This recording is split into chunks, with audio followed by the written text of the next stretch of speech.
Hello everyone, welcome. This is Vaishnavi Agrawal and we are studying economics. Today we are starting with a very new chapter, chapter 2nd of your economics, people as resource. People as resource का क्या मतलब हुआ? People as resource का मतलब हुआ कि लोग का क्या यूटिलाइजेशन है। हम जो लोग हैं, हमारी जो पूरी इंडिया की पॉपुलेशन है, ये लोग एक्चुअली में कितनी पावर और कितनी वैल्यू रखते हैं, इनको हम कैसे यूज करते हैं अपनी इकोनॉमी में। Okay, so this is the first part. इस part में we will understand what is human capital, very important. And together with it, we will see कि अलग-अलग लोग कैसे अलग-अलग economic activities करते हैं इंडिया के अंदर. So let's get started with first topic, human capital. Human capital का क्या मतलब होता है? क्या मतलब होता है human capital का? Okay, human capital की जब हम बात करते हैं तो हम क्या बात करते हैं? हम सबसे पहले ये बोलते हैं कि ये रहा मेरा पूरा पॉपुलेशन, इतने लोग रह रहे हैं मेरे कंट्री में और ये सारे लोग मेरे लिए एसेट है, लायबिलिटी नहीं है। That means this is actually a positive thing. Population का होना, ज़्यादा लोगों का होना आपके लिए अच्छा है, आपकी कंट्री के डेवलपमेंट के लिए अच्छा है। ये एक लायबिलिटी या एक बर्डन नहीं है। अब ऐसा क्यों? अब इतने सारे लोग हैं, इनमें से कोई क्या होगा? डॉक्टर होगा, कोई क्या होगा? टीचर होगा, कोई किसी और चीज़ की सर्विस कर रहा होगा। यहाँ पे मतलब आप क्या देख रहे हो कि सबके पास क्या है? सबके पास अलग स्किल्स हैं, सबके पास अलग नॉलेज है, सबके पास अलग एक्सपीरियंस है ना? सब लोग क्या कर रहे हैं? अलग-अलग जगह काम कर रहे हैं। कोई डॉक्टर बन गया, कोई टीचर बन गया, कोई कुछ और सर्विसेज़ दे रहा है, कोई कुछ और काम कर रहा है। ठीक है, कोई इंजीनियर है, तो सबकी स्किल्स अलग हैं, एक्सपीरियंसेस अलग हैं, नॉलेज अलग है।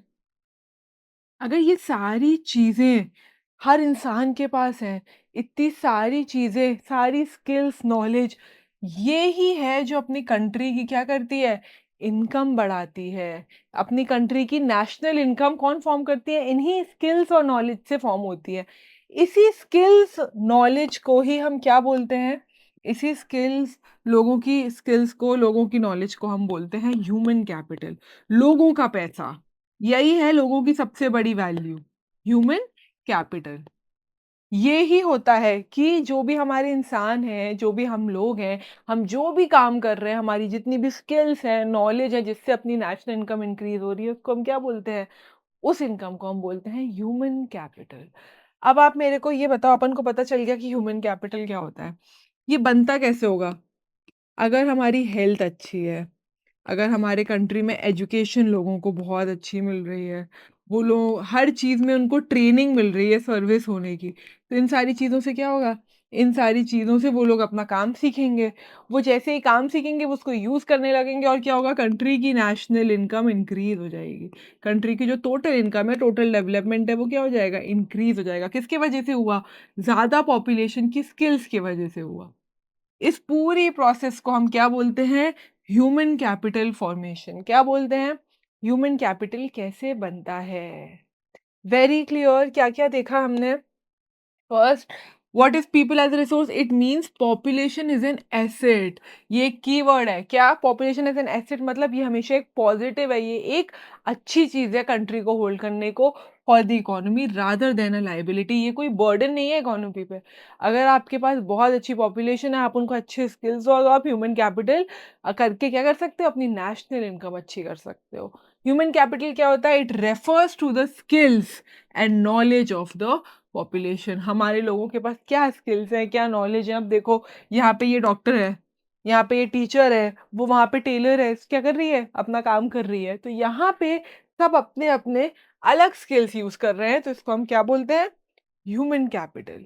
कैसे बनता है ह्यूमन कैपिटल? अगर हमारी मेडिकल केयर अच्छी है, मतलब हेल्थ अच्छी है, हमारी एजुकेशन अच्छी है, हमें हर चीज़ की ट्रेनिंग दी जा रही है, तो इन सब से हम ह्यूमन कैपिटल फॉर्मेशन बहुत ईज़िली कर सकते हैं। Very clear. क्या होता है ह्यूमन कैपिटल?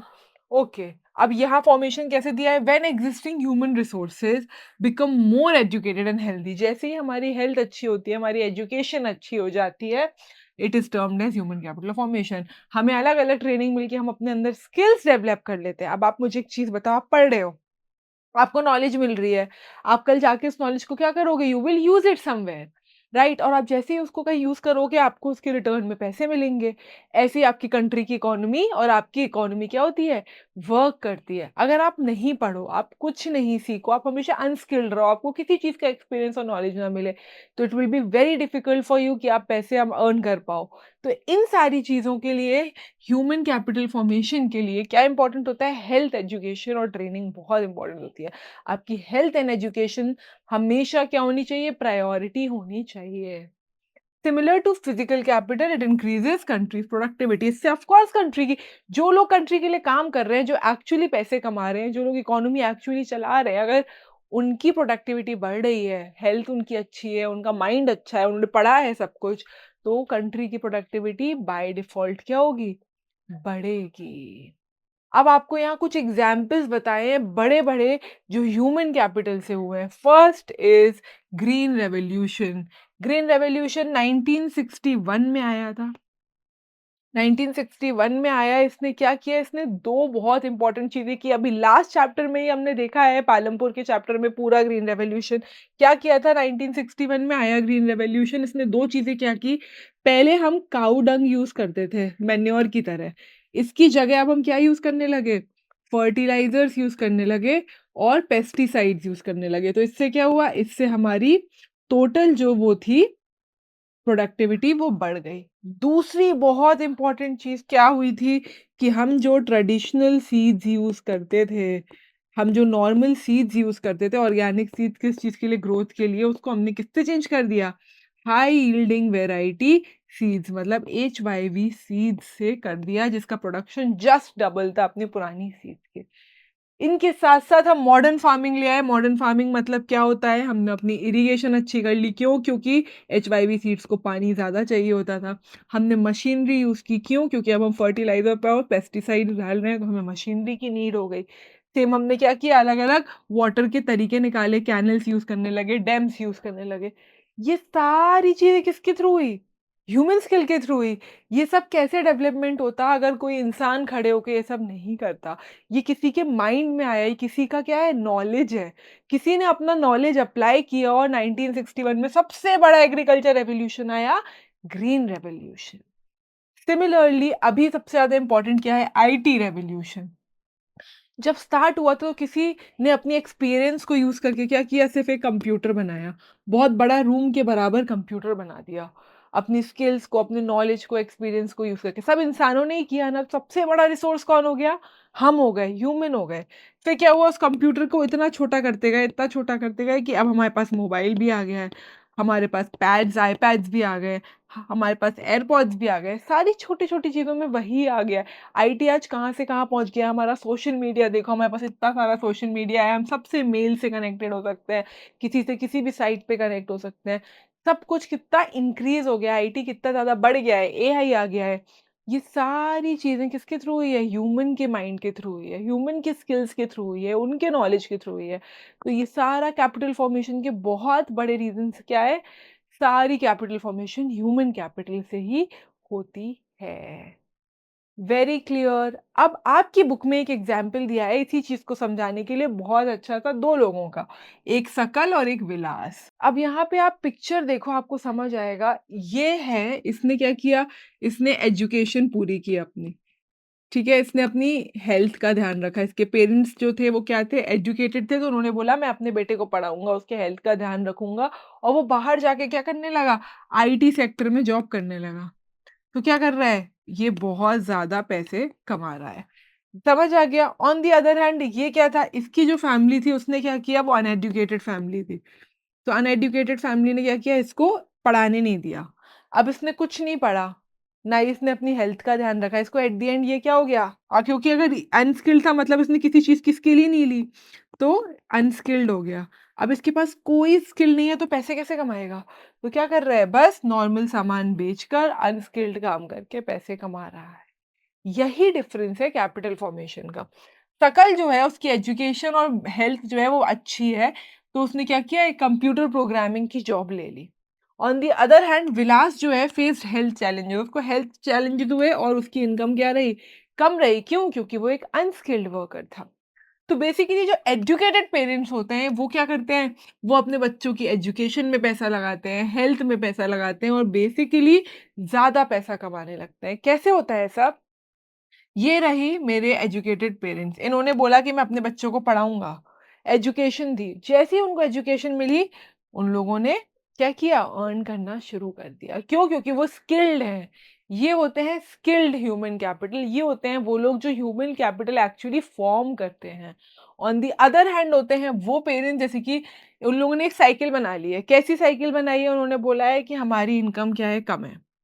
हमारी इनकम कम है, तो हम कभी पढ़ नहीं पाए। हम कभी नहीं पढ़ पाए, तो हम उस इनकम को बच्चों के पैसों में नहीं लगाएँगे, बच्चों को हम अपने ही खेत पे लगा लेंगे।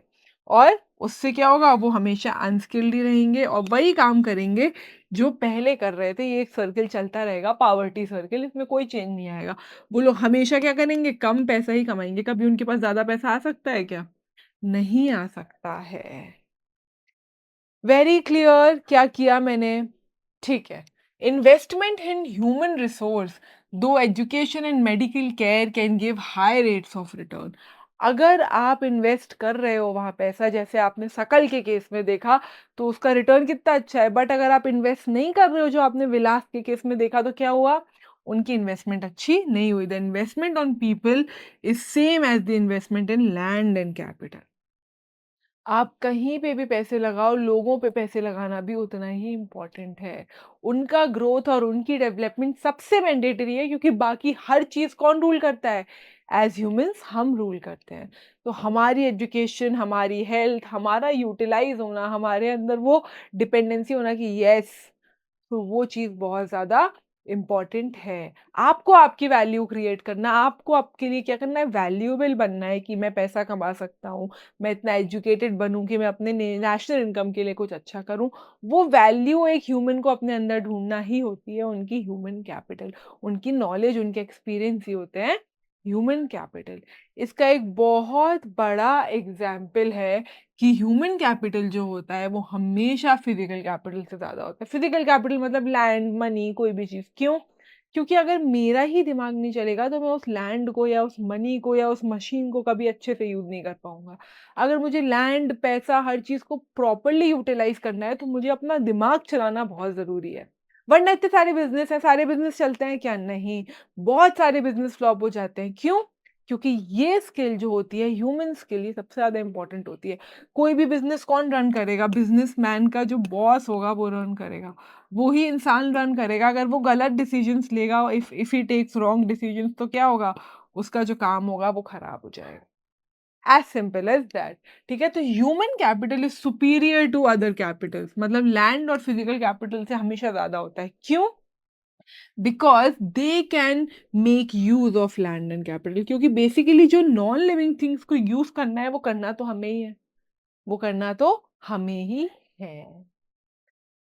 सबने सुना है कि जापान कौन-सी कंट्री है? जापान के पास कुछ भी नहीं था। जापान एक बेसिक और सबसे अच्छा एग्ज़ाम्पल है किसका? ह्यूमन कैपिटल का। कैसे? क्योंकि जापान के पास ना एग्रीकल्चर था, ना उनकी इकोनॉमी स्ट्रॉन्ग थी, ना ही उनके पास कोई साइड लाइन बहुत सारे बिज़नेस थे। उन्होंने सिर्फ़ एक ही चीज़ में इन्वेस्ट किया है, वो है जापान के लोगों में। उन्होंने जापान के लोगों में क्या किया? उनकी हेल्थ अच्छी है, उनकी एजुकेशन अच्छी है, वो हर चीज़ में नॉलेज रखते हैं। और ऐसे कर के उन्होंने अपनी स्किल्स, नॉलेज को यूज़ कर के उन लोगों ने आईटी को आज इतना ज़्यादा बड़ा बनाया है। जापान से अच्छी आईटी सेक्टर कहीं पे भी नहीं मानी जाती है। तो सब कुछ किसने किया? हमारे दिमाग ने किया, हमारे अच्छी हेल्थ ने किया। ह्यूमन ने ही पूरे जापान को जापान बनाया जब उनके पास कुछ नहीं था। ठीक है? तो Japan developed without significant natural resources. उनके पास ना वाटर, ना लैंड, ना कोई भी नेचुरल रिसोर्स बिल्कुल एविडेंटली स्ट्रॉन्ग नहीं था। The country invested on education and health. कहाँ इन्वेस्ट किया जापान में? लोगों की हेल्थ और लोगों की एजुकेशन में, to get them skilled. Okay, this lead to technological advancement, making Japan developed and rich. और सिर्फ इसी चीज की वजह से क्या हुआ? जापान इतनी डेवलप्ड कंट्री और इतनी रिच कंट्री है, just because of their human capital. Very clear, कोई कंफ्यूजन कि ह्यूमन कैपिटल क्या था? ह्यूमन कैपिटल के बाद अब हम देखते हैं कि कैसी-कैसी कंट्रीज़ में इकोनॉमिक एक्टिविटीज़ होती हैं। जब हम इकोनॉमिक एक्टिविटीज़ की बात करते हैं, तो पहले तो आप मुझे बताओ, यहाँ 2 लोग रहते हैं। या वो मेन होंगे या वुमेन होंगी, लड़का या और लड़की। ट्रेडिशनली क्या होता है? ट्रेडिशनली होता है कि वुमेन जो होती है वो घर का काम करती हैं, होम मेकर होती हैं मोस्ट ऑफ द टाइम। पहले ऐसा होता था, ट्रेडिशनली ऐसा होता था। और ये क्या करते थे, लोग क्या करते थे, पैसे कमाते थे, दे अर्न मनी। यहाँ पे लोग पैसे कमाते थे और ये यहाँ पे घर का काम करते थे।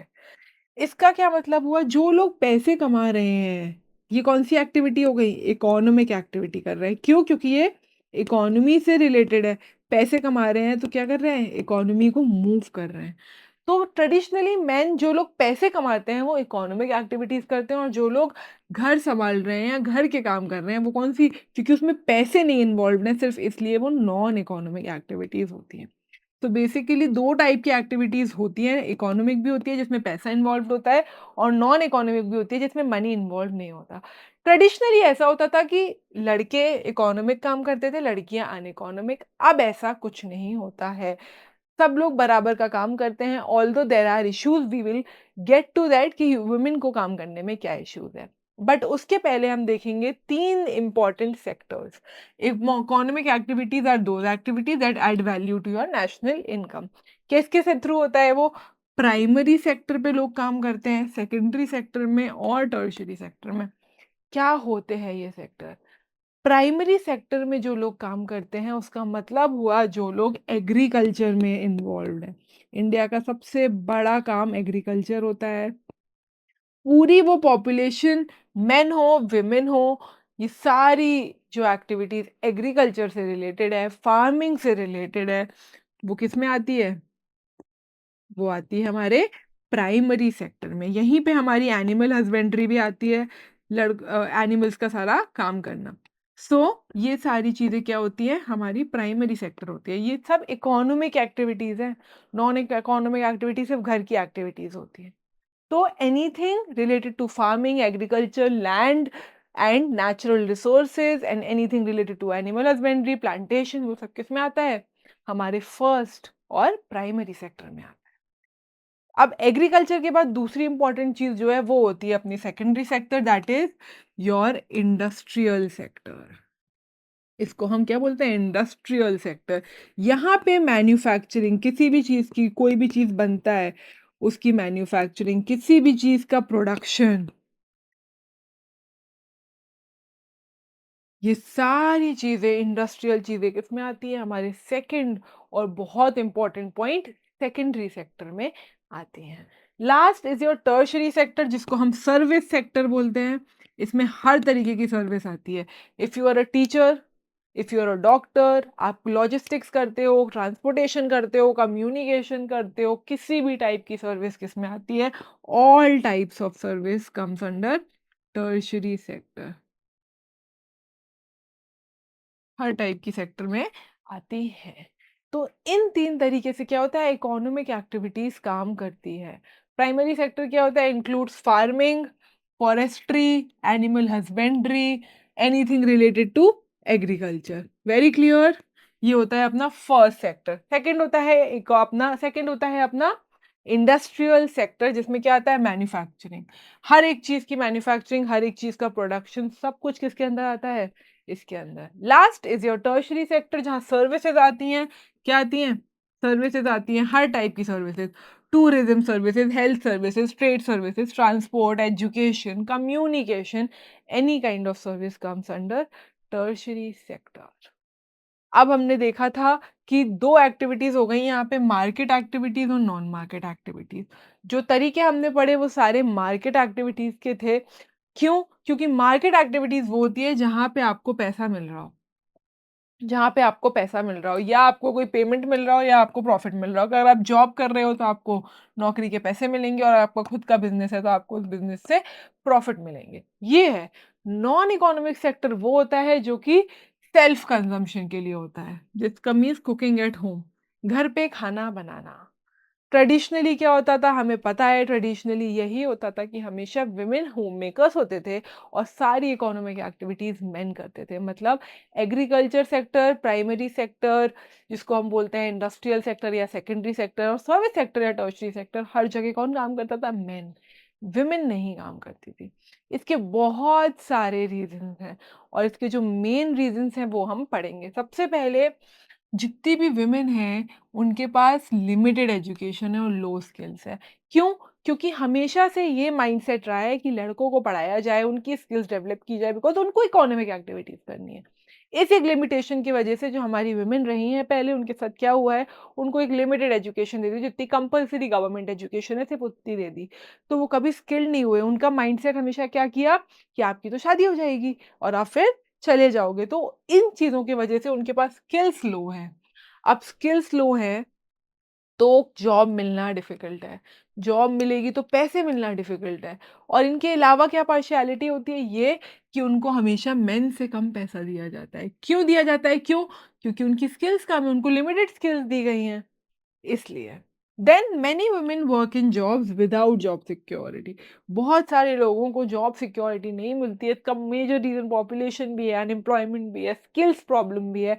किसी की स्किल बहुत ज़्यादा होती है, किसी की स्किल्स अच्छी नहीं होती है, सिर्फ़ टेम्परेरी बेस में उनसे काम किया जाता है। तो इन सब चीज़ की वजह से भी दिक्कत होती है। उनकी इनकम हमेशा इर्रेगुलर और लो ही रहती है। क्या रहती है? लो ही रहती है। अब आप यहाँ पे देखो, उनको पैसे भी कम मिल रहे हैं, उनकी इनकम हमेशा कम ही रहेगी, उनको जॉब सिक्योरिटी भी नहीं मिल रही है। क्यों हो रहा है ये सब? क्योंकि ह्यूमन कैपिटल के टाइम पे उनके ऊपर हेल्थ और उनके एजुकेशन पे पैसे इन्वेस्ट ही नहीं किए। उनको वो सारी चीज़ें सिखाई नहीं, उनको ह्यूमन कैपिटल फॉर्मेशन उनका किया ही नहीं। उनको वो अर्ज ही नहीं बताया जिससे वो क्या कर सकते हैं, अर्न कर सकते हैं, इकोनॉमी चला सकते हैं। तब क्यों हुआ? क्योंकि हेल्थ और एजुकेशन में हमने ह्यूमन कैपिटल के 2 बहुत इंपॉर्टेंट पार्ट हेल्थ और एजुकेशन में हमने इन्वेस्ट नहीं किया। तो क्या होता है उनके लिए बेसिक फैसिलिटीज़ कम होती है, ये भी बहुत मेजर प्रॉब्लम है। मैटरनिटी लीव, पीरियड्स लीव, सारी सोशल सिक्योरिटी सिस्टम ये सारी चीज़ें उनके लिए बहुत अच्छा वर्क नहीं करती हैं। बट अगर हम इन सब चीज़ों को भूल जाएँ तो क्या होगा? Women with high education and skills are paid par with man. उनको अगर फुल एजुकेशन मिलेगी तो वो उतना ही पे होगा जितना मेन का पे होता है, लो इनकम नहीं होगी। Teaching and medicine attract highly educated women. ये ऐसे सेक्टर्स हैं टीचिंग, एजुकेशन पूरी जहाँ पे बहुत अच्छे-अच्छे स्किल्स में क्या होता है टीचर सबको मनी मिलता है, वो लोग बहुत अच्छा अर्न कर सकते हैं। Some women enter administrative needs and other high skill job. बहुत सारी अब ऐसा हो गया है कि अलग-अलग जगह जॉब करती हैं, अलग-अलग एडमिनिस्ट्रेशन में जॉब करती हैं और पूरा टेक्नोलॉजिकल हर जगह से कॉम्पिटिशन में रहती हैं। ये सारे चेंजेस क्यों आए हैं? ह्यूमन कैपिटल के वजह से ये सारे चेंजेस आए हैं। एजुकेशन की वजह से, स्किल डेवलपमेंट की वजह से इट कैन एम्पावर वुमेन। जैसे-जैसे हमारा देश बदलने लगा, हमारे यहाँ लड़कियों को पढ़ाना शुरू कर दिया, उनकी हेल्थ पे ध्यान देना शुरू कर दिया, उनको वो इंडिपेंडेंस दे दी कि वो बाहर जाके अपना काम करें, कुछ सीखें, उनको वो ह्यूमन कैपिटल की वैल्यू बताई, उसके फॉर्मेशन से क्या हुआ है, वुमेन एम्पावरमेंट आया है। तो ह्यूमन कैपिटल का एक बहुत बड़ा कंट्रीब्यूशन क्या होता है, प्लीज़ याद रखना, बहुत बड़ा कंट्रीब्यूशन है ह्यूमन कैपिटल का वुमेन एम्पावरमेंट। बहुत बड़ा कंट्रीब्यूशन है। Very clear. जल्दी से रिवाइज करते हैं आज हमने क्या-क्या पढ़ा। आज हमने देखा कि पीपल एज़ अ रिसोर्स क्या होता है, पीपल की क्या वैल्यू होती है, ह्यूमन कैपिटल क्या होता है। ह्यूमन कैपिटल का मतलब होता है कि हमारे जो भी स्किल्स और नॉलेज हैं, जिनके थ्रू पूरी इकोनॉमी चलती है, जिनके थ्रू ही लैंड, फिजिकल कैपिटल सब कुछ वर्क कर सकता है, उसे हम ह्यूमन कैपिटल कहते हैं। ह्यूमन कैपिटल फॉर्म करने के लिए एजुकेशन पे, हेल्थ पे और डिफरेंट-डिफरेंट स्किल ट्रेनिंग में पैसे लगाना और इन्वेस्ट करना बहुत ज़रूरी है। फिर हमने उसमें विकास का एग्ज़ाम्पल देखा जिसमें हमने देखा कि एक जगह तो एक इंसान पढ़ के कंप्यूटर की जॉब ले लिया, लेकिन एक था जिसकी हेल्थ और एजुकेशन में पैसे नहीं लगाएगा और आज भी वो पैसे कम कमा रहा है। इसके बाद हमने देखा कि इकोनॉमिक और नॉन इकोनॉमिक एक्टिविटीज़ कैसे होती हैं। Traditionally non economic activities self consumption की थी जो वुमेन करती थी और क्या होता था मेन जो था वो इकोनॉमिक एक्टिविटी करते थे। बट अब ऐसा नहीं है, अब हर जगह क्या हो गया है कि वुमेन को भी सेम वर्क मिलने लगा है और क्यों ह्यूमन कैपिटल फॉर्मेशन की वजह से मिलने लगा है। 3 सेक्टर में हम काम करते हैं primary, secondary, tertiary. Primary is your agriculture sector, secondary is your manufacturing and industrial sector and tertiary is your service sector. पहले बहुत सारी प्रॉब्लम्स थी वुमेन के पास जिनके पास उनको इनकम कम मिलती थी, पार्शियलिटी उनकी हेल्थ और एजुकेशन में कभी पैसे नहीं लगाए जाते थे। बट जैसे ही उनके हेल्थ एजुकेशन में पैसे लगाए गए, उनकी कैपिटल फॉर्मेशन स्टार्ट हुई, उनकी ह्यूमन कैपिटल इंक्रीज़ हुई, तो क्या हुआ? सारी चीज़ें बैलेंस हो गई और वुमेन एम्पावरमेंट का एक बहुत बड़ा रीज़न बना human capital formation. I hope it is very clear. Let's move to the assessments and see कि आज हमने क्या-क्या कवर किया है। Question number first, what is the main factor that helped Japan develop a rich and technological advanced country? कुछ नहीं था Japan के पास, क्यों उन लोगों का क्या हुआ? इतना एडवांसमेंट और इतना डेवलपमेंट हुआ? Abundance of natural resources. Abundance का मतलब क्या होता है? बहुत ज़्यादा नेचुरल रिसोर्सेज थे उनके पास? बिल्कुल नहीं थे, वो हमेशा कम ही थे, तो this would be wrong. Large military force, इनके पास लार्ज मिलिट्री फोर्स की कोई बात की है कि कैसी मिलिट्री थी? या मिलिट्री से डेवलपमेंट होना ज़रूरी है? नहीं है, तो this would be wrong. Investing in education and health, लोगों की हेल्थ एजुकेशन में इन्वेस्ट किया है, ह्यूमन कैपिटल में इन्वेस्ट किया है, yes, answer would be C. Extensive agriculture land, बहुत एग्रीकल्चर था क्या जापान के पास? No. So your answer would be investment in education and health has helped Japan to develop and be so technologically advanced. Okay, next question, question number second. What does human capital refers to? Human capital क्या होता है? Physical infrastructure, वो चीजें जो हम touch कर सकते हैं, जो इंफ्रास्ट्रक्चर डेवलपमेंट है, नहीं। नेचुरल रिसोर्सेज को ह्यूमन कैपिटल बोलते हैं, नहीं। नेचुरल रिसोर्सेज क्या होती हैं? फिजिकल कैपिटल होती है। Skills and knowledge of population, हमारी स्किल्स और नॉलेज को हम ह्यूमन कैपिटल बोलते हैं, yes, your answer would be C. Financial capital, no, again wrong, so your answer would be C, skills and knowledge of people of population. Okay, this was all for today. I hope you understood it. Thank you so much.